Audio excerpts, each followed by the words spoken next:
one of my favorite stories that you've told me is when you're Mhm. like, I want to start this VR Africa, AR Africa. We're going to do a hackathon, and probably Mhm. assuming that it would just be Nigerian people being a part of this hackathon, and it wasn't. Can you talk a little bit about Yeah, how that evolved?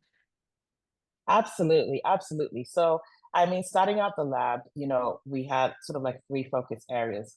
We wanted to evangelize. We wanted people to know what technologies were. We wanted them to know that they exist right now. We wanted to give them their first touch and feel of the technologies. The second key aspect for us was that we wanted to build up a community of practitioners, right?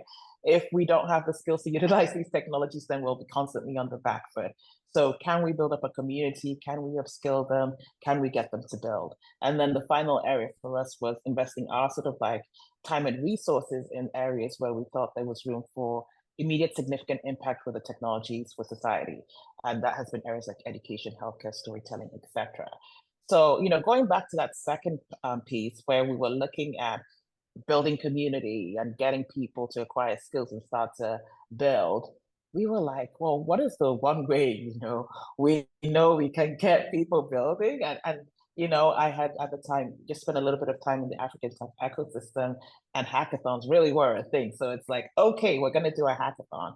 But of course, we knew we were starting from, I mean, I don't know where to, I don't know what level, from nowhere, right? Like, absolutely nowhere. There was no equipment. There were, knowledge, all of that. So we were very fortunate to get sponsorship from, well, Meta, what was Facebook at the time, a brilliant, brilliant gentleman who sort of like was heading some of the developer work, was like, okay, we'll support this. And the goal was we would get have five teams in the hackathon for starters. So we'd have like five kids. So have five VR ready computers, Samsung Gear VRs, 360 cameras, that sort of thing.